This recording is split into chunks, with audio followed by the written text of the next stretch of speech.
কি সুন্দর কালার হয়েছে।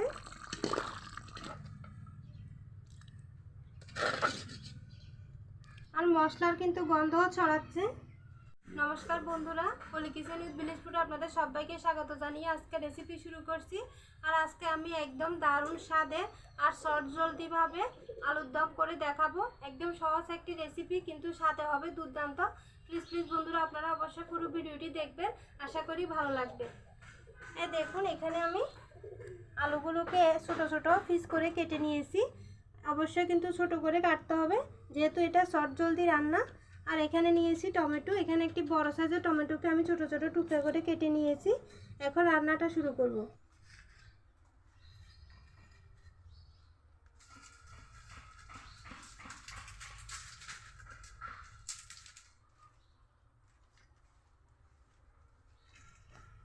রান্নাটা করার জন্য কড়াইয়ে প্রথমে তেল দিয়ে দিব।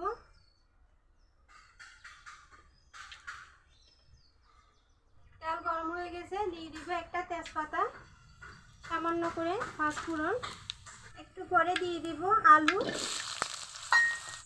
লবণ দিব, গ্রেট করে রাখা আদা, কিছুক্ষণ কষিয়ে নেব।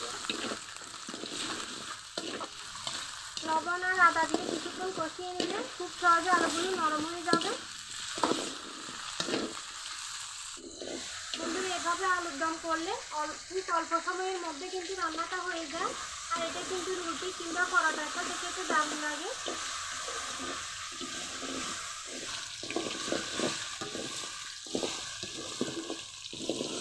আলু হালকা নরম হয়ে গেছে। এখন বাকি মশলা দিয়ে দিব।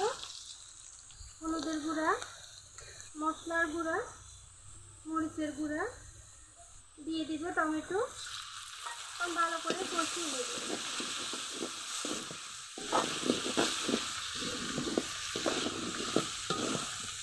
ভালো করে কষিয়ে নিয়েছি, এখন জল দিয়ে দিব। আমি এখানে ঠান্ডা জল দিচ্ছি, আপনারা চাইলে কুসুম গরম জলও দিতে পারবেন।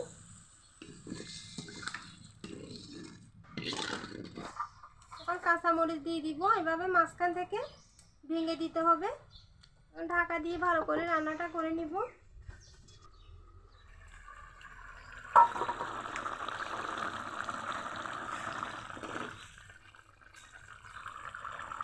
দেখুন বন্ধুরা, আলু সিদ্ধ হয়ে গেছে, রান্নাটা প্রায় হয়ে আসছে।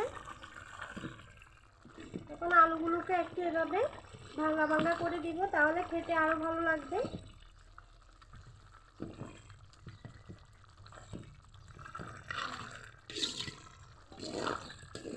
দেখুন কি সুন্দর কালার হয়েছে।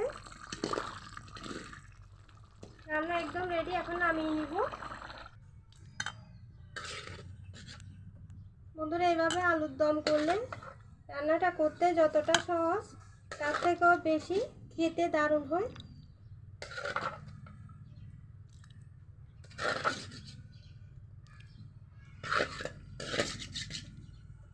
দেখুন বন্ধুরা, কি সুন্দর কালার হয়েছে, আর মশলার কিন্তু গন্ধও ছড়াচ্ছে। বন্ধুরা, দেখলেন তো কত সহজে আলুর দম করা যায়। একদম জলদি একটি রান্না। আপনারা এভাবে আমার মতো করে বাড়িতে রান্না করে দেখবেন, অসম্ভব মজার হয় খেতে। রুটি পরোটার সাথে খেতেও দারুণ লাগে, ভাতের সাথেও খাওয়া যাবে।